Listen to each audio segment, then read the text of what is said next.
Of the Land live series. I'm your host, Haley Murr, the Director of Operations here at Murr Ranch Group. If you are tuning in for the first time, this is our live stream series where every other week we discuss the ranch and sporting property market, buying and selling advice, and the latest best stewardship practices, as well as topics currently impacting landowners.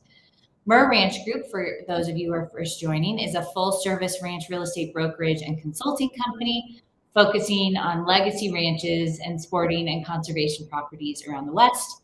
And today, we do business all over the West, but today we're going to be focusing on ranches in the state of Utah. How are the ranches different there? What should investors be expecting to see in the market? And thank you to all those who have submitted questions. We'll try to get to them on this broadcast, but if not, we will make sure to get to those after this. Helping me out today is the founder of Murr Ranch Group and Utah broker, Ken Murr. Welcome, Ken. Hola, how are you? I'm swell, like you would say. I love talking about Utah, by the way. It's kind of one of my favorite places to go. I mean, you've been doing, I know we're based out of Colorado, but you've been doing business in Utah for a couple of decades now. Yeah, I remember when I first moved to Colorado. Yeah, I moved to Colorado, and I was like, one of my first camping trips was out on the river near Moab, camping out, and that's when I started reading Desert Solitaire and all these really great books about Utah. Yeah, it's one of my favorite places to go, and I've gone on a lot of road trips with you out there, which has been really special. And while we do know that you know Utah very well and you have a passion for it, there is one at Murr Ranch Group that knows it a bit more. And that is our exclusive marketing affiliate, Chris Caroon. So without further ado, here's Chris. Hi, Haley. Hi, Ken. Hey there, Chris. Thanks for joining us today. And Chris, just out of curiosity, how long have you lived in Utah? I'm native of the East Coast. Been out here for about 30 years after stints in other places around the world. So that's amazing. And Ken, you've known Chris for a while now. Yeah, we met a number of years ago at a Trust for Public Land event and conservation stuff. That's kind of how we got tied together. And then I started, I'm from, the Long Island, and I went to Georgetown, and then I worked on a dairy farm in Australia or something, and now I'm in Utah. So that's kind of, we're bound by our kind of passion for land. Yeah, awesome. My dream was to be a dairy farmer, and I ended up being a real estate broker instead. How does that happen in Long Island, by the way? I had some experience when I was younger, milking cows. And then I did an agricultural exchange program to South Australia, and wanted to end up on a ranch, but I actually ended up on a small dairy farm in the Adelaide Hills, and that was a wonderful experience. I'm sorry that the dairy farmer job did not work out, but we're grateful that we found you. Because you've been awesome to work with, and we're so happy to have you on today. So I guess just, to start, we've talked a lot about land ownership. We've focused on the Rocky Mountain region, but for those who are tuning in who don't know a lot about Utah ranches and the ranch real estate market, what are the biggest differences about Utah that would intrigue investors? Utah's, so it's obviously a wonderful state. It's got a very geography from the kind of northern breadbasket, which is northern Utah. A lot of agriculture, a lot of actually dairy production up there, a lot of hay production, a lot of good irrigated ground up there. Down into really the Wasatch Mountains, the northern Wasatch, Uinta Mountains, where you've got some great recreational ranches, good hunting ranches, big animal herds, not necessarily huge animals, but and then you kind of continue down the I-15 corridor where you've got a lot of good irrigated ground along both sides of I-15, some good little mountain ranges for hunting. And then we call it the Great Basin in the West Desert, which is a really spectacular part of the state. and again, we'll talk about this in a bit, but a lot of this is public land. And heading further down to I-15, you've got kind of Red Rock country and around St. George and Moab, and some beautiful terrain in the central southeastern portion of the state, which is some good mountain ranges and some good trophy elk hunting down there, bull elk hunting down there. So not a ton. We have some good river corridors, but it's not we're not Wyoming or Montana. We don't have the amount of private deeded ground that the state of Montana has. So it's a different state, but there's some great opportunities. And Ken and I have been very successful in putting buyers and sellers together on some really spectacular properties in the state. Yeah, I agree. I think if I look at the state, I was always just immersed originally in the Red Rock country of Moab, and then you go down, further south, and you get into the Grand Staircase Escalante, and it's just crazy, just the layers of beautiful rock and formations. But it's not necessarily the big state for the large fisheries or the floating is awesome though, like for river rafting, starting up in up by Green River and coming through the canyon country is I had a buddy from California just went through there floating through the Green. He broke down at Green River, Utah though, and I don't know if he's out yet, but and then I got to learn the Wasatch part of the state that we've done quite a bit of work with. And then just getting down into things that we did out by Zion and all that, it's just absurdly beautiful. I mean, so yeah, you've got a lot of different, I think the geography, geology, just the landscapes are so different in Utah than any other state. Well, it almost feels like you're going through almost 6 different states in one while you drive through it. You exit into Canyonlands, and then you hit these beautiful areas near Zion, and then you hit St. George, you hit, Park City, all of the resorts out there, which we'll go into a little bit, but you live in a very cool state. I'm jealous sometimes. Great. I actually drove up to Salt Lake from St. George this morning, and just driving up that I-15 corridor, there's some beautiful terrain. It's kind of high desert, but carries up to the kind of the Alpine range. So there's great parts. Most people from outside the state, when they think of Utah, they think of our mountains and our national parks, but there's a lot of really good stuff in between. Yeah, I remember even on that I-15 doing those lavender fields. Like all of a sudden you see these things, you go, what? You could be in Provence or something all of a sudden, Yeah. Well, with that, you kind of mentioned it and alluded to it a little bit. People, when they think of Utah, they do think of these national parks and this kind of public land component. Can you tell me a little bit about how Utah is different to a lot of states when it comes to the amount of public land versus private that is in the state? Yeah, I think it's roughly 75% of the state is either school institutional land, Forest Service, ton of BLM land, and reservation land. So obviously there's a lot less brokers in the state that work on farm, recreational, and ranch deals.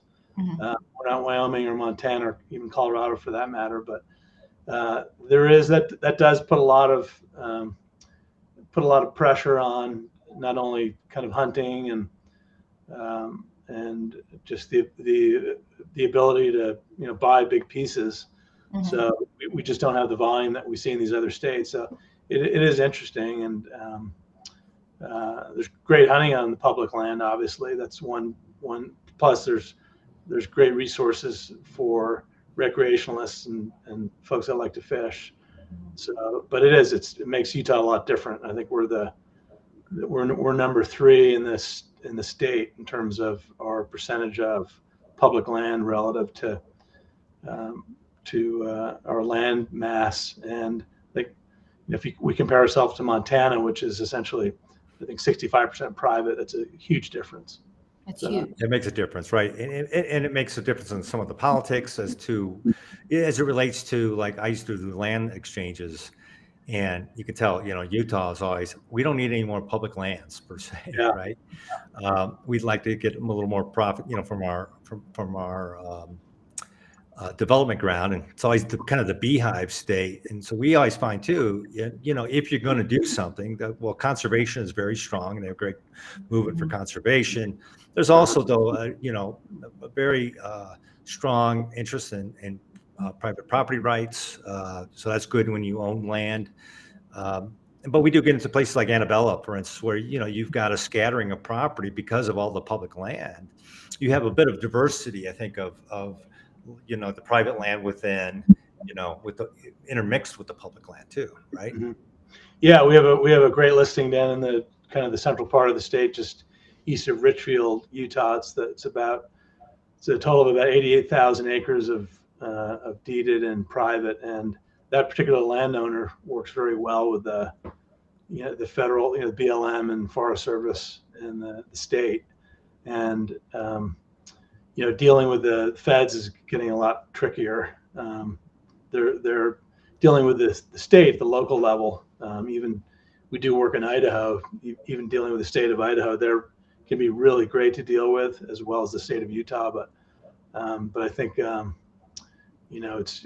get a little bit tougher at the federal level, especially for folks with grazing permits. So. You need to know what it is when you go into it. A lot of people from places like Texas come to us and we say, look, you need to understand the public land component. I was a public lands attorney, so for me, it's kind of an easier deal. I get it. And if anything, they're kind of interested in just knowing what's the kind of overall carrying capacity of these properties when you're dealing in drought and deserts and other things like that. I worked on a project called the Sandy Ranch, which is near Capitol Reef National Park. And, they had water that came from this upper western plateau that then flowed through, stopped at a lake, and then went through a canyon that was built, 100 years ago to get to the ranch. Wow. And out of the 7,000 deeded acres, there were probably only, 600 irrigated acres. And then they leased 200,000 acres that went all the way down to the shores of Lake Powell. But within that, you got free roaming bison. You have some of the largest deer herds in North America, especially the size and the capacity. And you're just going, how did this happen? And why are all these bison out here that are free roaming, which is really cool, but those impact your public lands because of your grazing permits and stuff like that. And you got this water coming from this basin through national parks, and they actually had to ride and move their cattle through part of the national park to get to their upper grazing properties. Crazy. I mean, they were cattle walking on slick rock to get to where they end. Occasionally they'd slip and they go down the canyon, and by horseback, they save them and bring them back up. I mean, there's just kinds of stories like that, though, that make you feel like you're part of the West.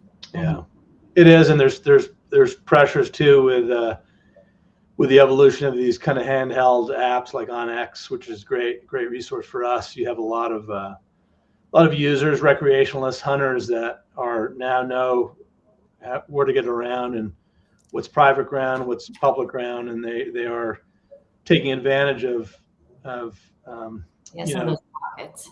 Sometimes trespassing, and but they're taking advantage of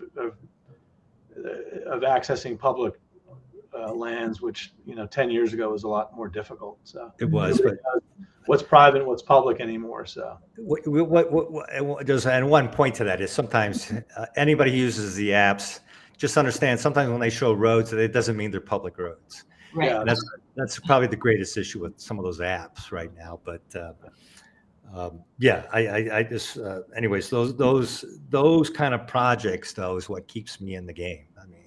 I'm just thinking about some of the things you guys have handled and been successful selling, like the Trees Ranch and Rio Virgin. I mean, these are properties that you would never see in any other state because of the national park and national forests and these beautiful monuments that exist in your state. I mean, you can get these ranches that are the most unique properties out there because of the adjacency to these public lands. So it's a little catch-22 with that. Yeah, I mean, every property I've ever sold, and Ken is probably the same, has always been adjacent to or surrounded by either BLM or it's the school institutional land, trust ground, or Forest Service ground. And that was the case with Wasatch Peaks Ranch, which we sold several years ago, which was a pretty large sale. Well, it's when you do something like the Rio Virgin or the trees, for instance, even Sandy, any of these, the valuation becomes a real interesting process. And even like the trees was like a little over 2,000, wasn't that big, but it was surrounded on, two sides by Zion, and then a wilderness area on the south side of it. But it had frontage as you're coming into Springdale. And it had water, and it had the Virgin River going through it too, two forks of it, and really cool architecture and things like that. And I had to look at values of other sales of properties near other national parks in the United States. You can't just look in the community and say, oh, what happened on the road? Well, there's no down the road that's comparable, right? Yeah. And I think too, when you looked at the Rio Virgin, which was downstream from there, unbelievable improvements. But again, that was one of those kind of, there weren't many of those spots available along the river. And people are, as someone who takes a lot of buyer questionnaires and things that come through, people are constantly looking for these diamonds that are adjacent to public land, super unique, one of a kind. And I feel like Utah, out of any place that I've seen you guys list properties, has those way more than others per capita. So, and that kind of brings us to kind of another point we wanted to bring up, is just the unique landscapes of Utah and the natural diversity that occurs there. From the convergence of 3 distinct geological regions. Can you tell me a little bit about those different regions that exist in Utah? Yeah, well, you're probably referring to the kind of the Colorado Plateau and that area down near southern Utah. But they're different ecological zones. I believe they refer to those as an ecotone, and apparently they promote a variety of species and flora and fauna. So it's well known. If you talk to certain ecologists, they're obviously well versed, a lot more well versed than I would be on something like that. But it's a fascinating part of the state. I don't know if you have any insight on that, Ken. Well, I was even thinking back in the trees when we were doing some of that. Here we had desert tortoise, but then you had all the mule deer and things of that, and different types of raptors. And I saw these birds that I've never seen, these bright red Tangiers, birds I've never seen in my life, kind of. But then, but the same state, you've got elk, and amazing elk. You have trophy quality elk in Utah, as well as mule deer. So you got the big game kind of species, but then you drive around the corner, then you see a prehistoric petroglyph, but then they have these wild, exotic kind of fish in the rivers, right? And streams, these chubs that go way back in time, I don't know. I just never found a place. I just can remember even floating down some of these places and beaching, with your sandals on and everything, going, God, this is great. But at the same time, in the same state, you could be skiing, or you could be in the desert exploring. And you just think of the vastness of that whole Lake Powell area. And the hiking, that wilderness areas out there, in fact, people, unfortunately, can die if you're not careful, right? Just knowing where you're going sometimes can get turned around. I didn't even think they hosted that film. Was it 24 hours or 17 hours? Yeah, something like that. Got lost kind of hiking by himself, but not to get. Yeah, no, but I think it's so incredible that you can have all these kind of alpine settings and then have this desert kind of climate in the same state and drive just a few hours away. Petroglyphs to Park City. There you go. I was mountain biking up in Snow Canyon State Park and outside of St. George last night. And it was dark and it was beautiful. And there's a little desert tortoise preserve in that area. It's up by the, I think there's a wilderness area just adjacent to the park, but really good terrain. And here I am in northern Utah, and it's a different story. It's cool. It's probably going to, we're first day of fall, I guess, or maybe that was yesterday, but yeah, looking forward to skiing.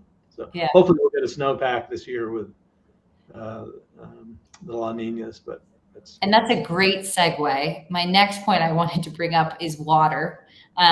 We've talked about water in a lot of these different live streams and continues to be a thing in the West. But just based on Utah's location on the Colorado River, Lake Powell, all of those things, can you tell us a little bit about some of the different aspects of water when it comes to being a landowner in Utah? Yeah, obviously, water rights are a huge deal in not only Utah, but most of the other Western states.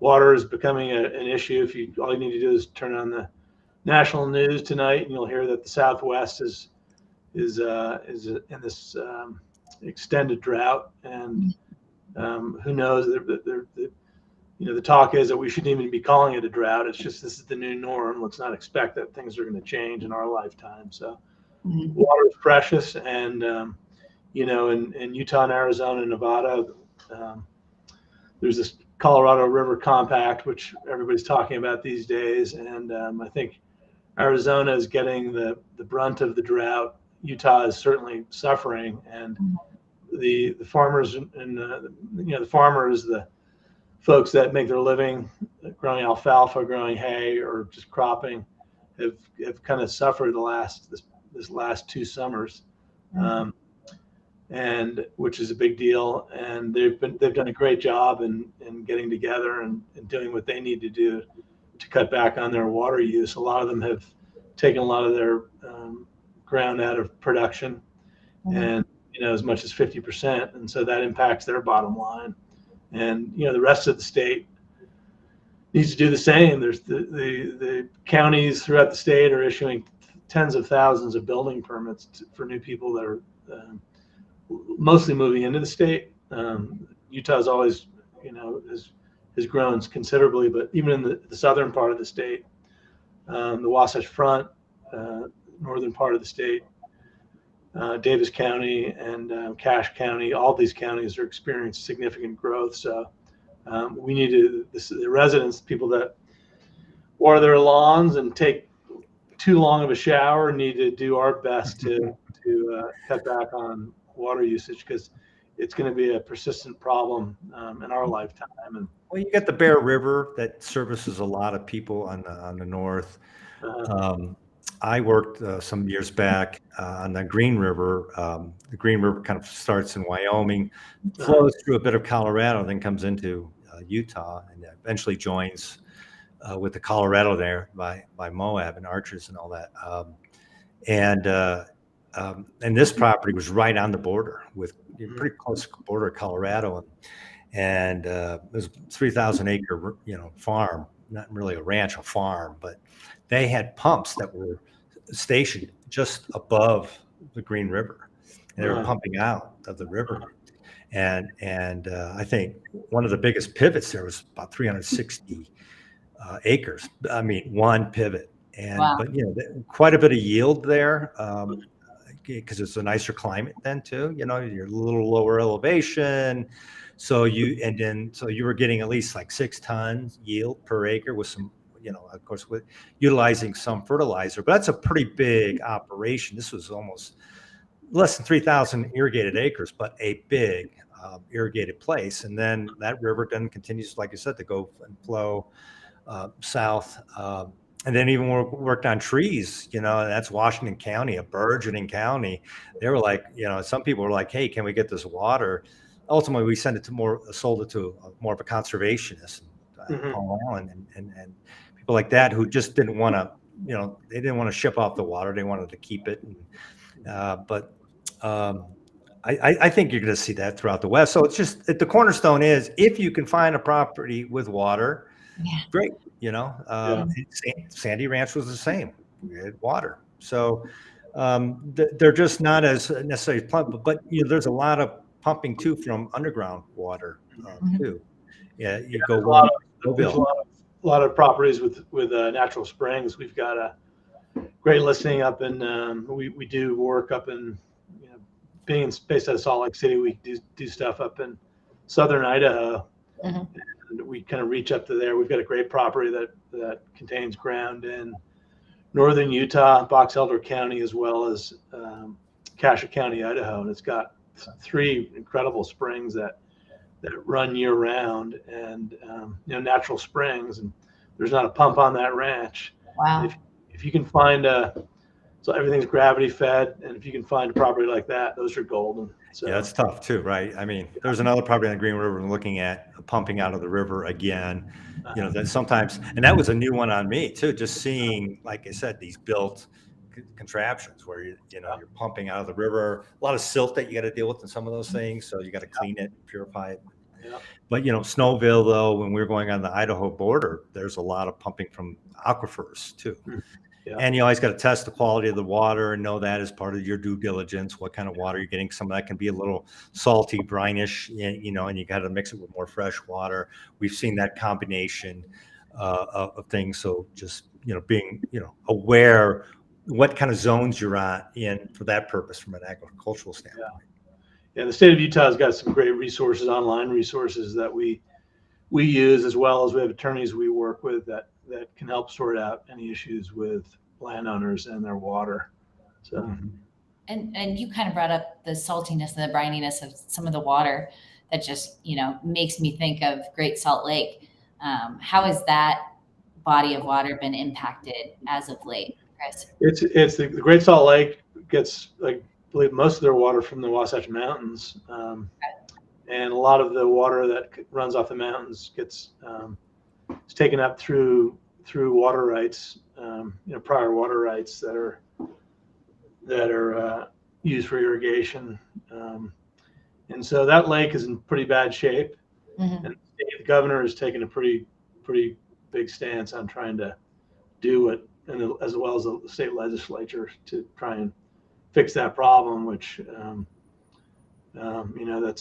that's kind of beyond my pay grade, but that is a huge issue, and as are the reservoirs down south, Lake Mead and Lake Powell, and which are both approaching dead pool status, from what I understand, which means the turbines won't run anymore because there's no water running into the infrastructure that runs the turbine. So we sound doom and gloom, but it's kind of tricky, but having good water is key. Yeah.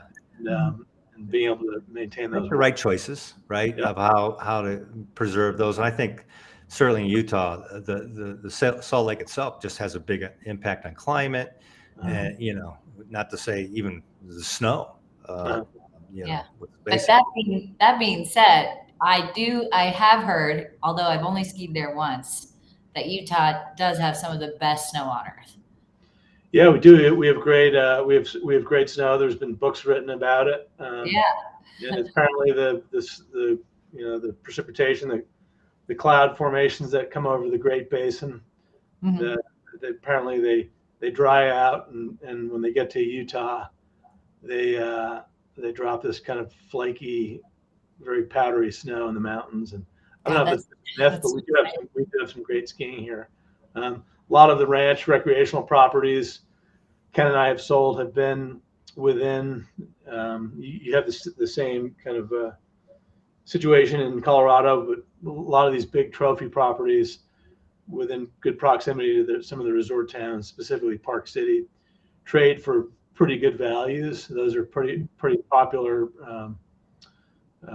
properties. You get up to the Uinta Mountains, which are not far from Park City and the Salt Lake area. Those are some beautiful areas. Heavy snowfalls, especially the north section of the Uintas, but a lot of tons of good irrigated ground up there. But this winter will be telling, and we're all praying for good snowpack. Is it an El Nino, or what's the? I think it's El Nino or La Nina. It's one of La those. Nina. El Of Nino. course, I was the thinking, forecasters love to just talk about how much snow we're going to get. So do the resorts, but yeah. Well, Well, we sold that Wasatch Peaks Ranch there, which is right by Weber Canyon. You know, and the directions you always got to go here in Denver, you got to go west. Well, in Salt Lake, you got to go east, right, to get into the mountains, yeah, and east of Ogden, and that property gets a lot of snow, and it goes from the Weber River all the way to the top. And when you're on the top of the mountains, you can look down on Great Salt Lake. And that property, what I thought was interesting, it was a couple, 12,000 acres, whatever the number was, but a lot of it was, with almost a huge percent of it was within kind of like almost an inholding in national forest. It was surrounded by all this national forest. And that's what after being a public lands attorney for years too, finding those blocks like that are so rare anywhere in the West. But there's a few of those things that have opportunities in Utah that I've noticed over the years, and this was one of them. And Chris and we ended up saying, well, we always look at the conservation kind of end of it. Can this be a conservation property? And we went through all of the machinations to see if we could do that. But we also thought, boy, this would be an awesome Yellowstone Club 2 kind of concept. And we marketed as such. And lo and behold, the group bought it for that purpose. And now never used, we sold the name or gave it the name, I guess. Well, we came up with all that from a marketing standpoint. But I thought that was pretty creative, by the way. We did a pretty good job there. Yeah, I think it was. And, by the way, just we did our first call was to the state of Utah, to the state parks to see if they had any interest in it. But unfortunately, I mean, good for good or bad, they didn't. But I'm hoping the folks that did buy that will do a good job doing what they do. So, it's really neat. I mean, I've lived in Colorado my whole life. I love Colorado, but to get to good skiing from Denver is getting harder and harder to accomplish. And I feel like with Salt Lake City, the ability to get to good skiing, if you're looking to fly into Salt Lake and get to good skiing, it's so much more accessible than a lot of other towns, which is cool, that Wasatch Project. Yeah, it's 45 minutes. You land, you're skiing, you're at home, and so that was a cool project, and they've gone through the planning, and it's become very successful. Actually, we wish them luck. Yeah. And another cool thing about that property, they did participate in some good hunting programs, I believe, up in Utah. Can you tell us a little bit, Chris, about some of the hunting that exists up in Utah and how it's different than maybe some other states? I mean, again, it's Utah actually has the DWR has a fairly good setup for there's hunting units throughout the state for whether it's moose or bull elk or turkey or deer, but the northern part of the state has some Wasatch Mountains, the Uinta Mountains. From what I understand, I'm not a huge hunter. I'm a bird hunter. We do sell hunting properties, and we have sold hunting properties to hunters. But generally, the northern part of the state has some pretty good deer and elk herds. The northern part, Uintas, Wasatch Mountains, you really get your bigger, kind of trophy bulls down in and mule deer down in the Henry Mountains. Henry's, 200 plus class.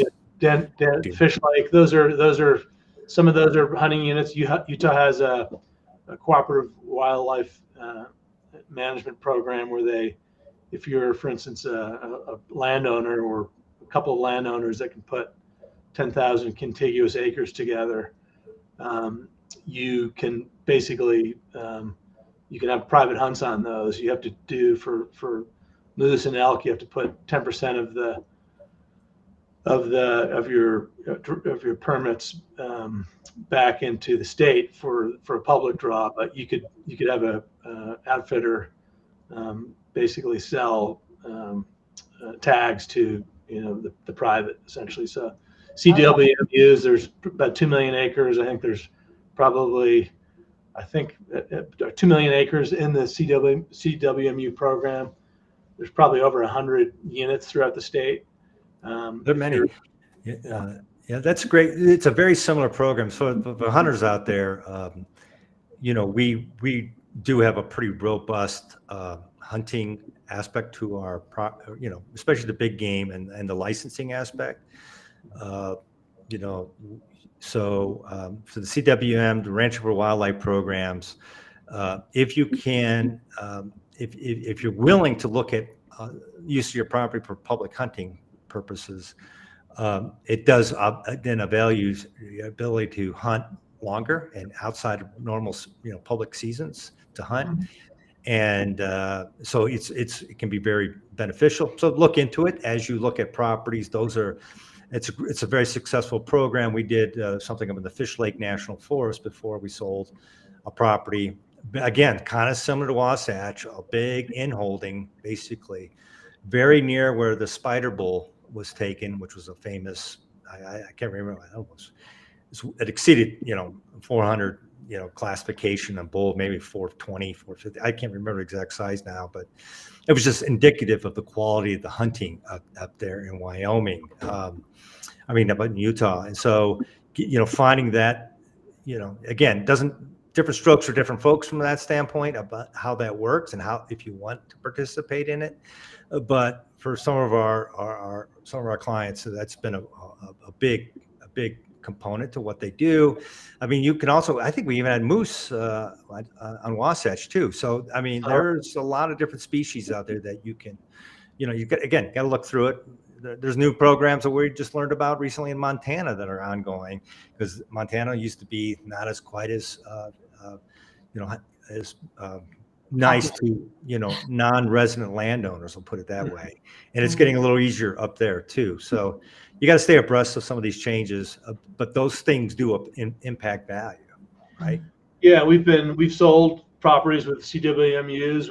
We've advised landowners that own property or have bought property adjacent to CWMUs, and we've put folks together in those instances where somebody's bought property that they put into a private hunting unit. So it is a unique aspect, and the state's got a good DWR, and the state have good resources on all of that. And those properties, they sell far and few between, but they are considered good, valuable properties based on, especially for hunters. And with when you're talking about values and how things are selling up there, can you tell us a little bit about what the market's been like for the past couple of years? Last year was a good year. The last 5 years, well, prior to this year, I'd say we're really pretty decent year in terms of volume and price per acres. This year, I'd say the market's been kind of stale. Not a lot of sellers, not a ton of buyers. Sellers are always faced with, what am I going to do? Where am I going to put my money? And land is a great investment right now if you have it. So there have been a couple of decent transactions throughout the state, some hunting properties that have sold, but overall it's been really pretty quiet. And we certainly have not seen the volume of buyers that we saw last year. We definitely have more buyers than sellers now, so good time to sell for a property owner. Oh yeah, it's a niche market, I think, too. We did a previous podcast, Chris, about some of the two larger markets from a ranch standpoint, excluding a place like Texas. But in the Intermountain West, or really Montana and Colorado, there's just more transactions, more deals, more deal flow. Where place like Utah, not quite as much deal flow from the larger ranchers. There's a lot of irrigated ground, unique kind of smaller irrigated places too, that can be good. Again, the alfalfa industry is big and things like that from a farming standpoint there. But I think that's what's nice about it, though. It is a really cool niche market because of, I just look at the various deals we did. Some were really driven from the hunting side. Some were really driven from the ag side. And then you've got this other kind of natural recreational conservation and near national parks. And the nice thing about those, your state, Utah fits kind of our cornerstone for what we like to work on, kind of these legacy conservation type properties to these incredible hunting places. And then you get into, the ecological stuff about water and all that. It marries so nicely, kind of the bookends to what we like to work on. And that's why I like working there, quite frankly. Yeah. And, cattle ranches in particular, you've talked to most folks that own larger cattle ranches, they'll tell you that they either break even or don't make a ton of money. But this year will hopefully be a better year for some of the bigger operators and even smaller operators. But I think I've been a broker for almost 30 years, and I've never overhyped investment value of this type of property. But I think I'm more and more bullish on pitching the component of investment value on these properties, because if they don't make money today, I think just with what's going on in the world, they're just a great hedge against a lot of things. And obviously you can't go wrong with land. That's a cliche, but there's so much potential for a lot of these properties that we market. And there's great, outside the Wasatch Front or portions of southern Utah, there's so many great little pockets, Ken, that you've referred to, that we're discovering, whether it's northern Utah or, I mentioned we do stuff in southern Idaho, but there's great areas that are undiscovered. And Utah's, even though it's a large state, it's you can get around pretty quickly, and there's, I enjoy the whole aspect of discovering new parts of the state and new opportunities for buyers. So, well, heck, when I worked on the trees initially, I would fly to Las Vegas and then drive up to have the show, right? Before you and I started working together. But now, St. George is such a bustling airport there. Now I get direct flights and whatnot. Yeah. So yeah, that's really changed. And so there's just, as access improves, I think you'll see some of those areas, hopefully there's still something left for everybody. Yeah. And I think there are, but you just gotta, I think there's a place where you can find just about anything you would like to do. And like I said, for me, the desert, Julie, my wife, doesn't necessarily think that she wants to live in the middle of the desert, but I just think it's so cool. So, well, we have a good culture out here too. We've got, great kind of family culture, and we've got a good pro-business environment, and the state's done a great job. And sometimes in managing growth, but it's a great state. So, well, you remember, Haley, when you flew out from Colgate and we're climbing and outside of Las Vegas, I picked you up and we went up to climb in Zion. Angel's Landing, all that. I think some of my favorite memories of just like our ranch group and ranches have been in Utah. Like when we went to Wasatch Peaks Ranch and did a showing with all those guys from the East that came out, and they all turned into kids because we had like a line of 10 ATVs and everyone just like, it's special. It's a special state. There were like waterfalls coming down the side of the hill that we had to go through, and it was so cool. I mean, not to mention the last time I was in Utah, however, I was driving back, my car broke down on Eisenhower, but it's fine. Utah still a special place in my heart. And just, to close out, Chris, I'd love to hear, you spoke a little bit about the long-term investment, but do you see Utah to continue to be this place where people should invest and Yeah, I mean, absolutely. It's you kind of think anymore, where else could I go? And my take is there's other places in Utah that I would probably escape to. Wasatch Front is it's population has boomed. Utah's different than it was 5 years ago. It's changed considerably. I moved out here in the early 90s, and it was from the West Coast, and it was kind of totally different environment. But there's some great areas of the state and great places to kind of set your roots. And yeah, I'm very bullish on it, and hopefully we'll get our water situation figured out. And I'm hopeful. yeah, I still have a cassette tape narrated by William Shatner about floating on Lake Powell. And I haven't done it yet. I've been to Lake Powell, I don't know how many times, yeah. right? We better hurry up. I Yeah, know. apparently. Hurry up. Next broker retreat, Dad. We'll get down there. Should we do that? Yeah, Yeah. that would be kind of fun. Yeah, I think about too, there's this other component too that, I've worked with some of the folks at the Amman Resort Group, and we had the benefit to stay even down to Amanjiri, and it's kind of like that, right near kind of the Arizona-Utah border. Amazing resort, by the way. But driving through there, I remember going, going through Green River and then going down to Lake Powell and the Bird Trail Road, and then going over and staying at it was a 5-star restaurant there, Hell's Backbone Grill. Yeah, stayed there and then drove down through over to Zion. I mean, what an adventure.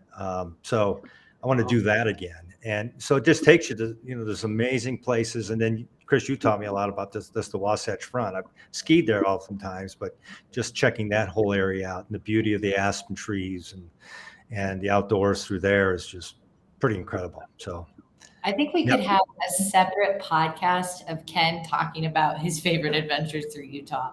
Yeah, I could. Yeah, it's like I'm slobbering over it. It's like, oh my God, it's like We'll spend more time out here. Yeah. Right? Sorry. Yeah, we're jealous that you live out there, Chris. Yeah. And we're just so appreciative of your partnership and your knowledge, and for coming on this live stream today with us, because you've been there for 30 years, you know the market, you know the people, and you know the land. So we appreciate you taking the time, and we hope you can come out to Denver soon. We can hang out. Perfect. Thank you guys for allowing me to spend some time with you. Thank you, Chris. Happy first birthday too. Happy first birthday. Right? Happy first birthday. Great. Shout Thank out. Thanks, guys. See ya. See ya. And thank you for those who have joined. Ken, thank you for joining. Thank you for those of you who came on to our live stream today to learn a little bit more about Utah. If you have further questions or if you want to learn more, be sure to subscribe to our newsletter on our website at www.merranchgroup.com, or give Chris a call if you have any questions about Utah. Or you can give the office a call at 303-623-4545. Thanks so much. See you later.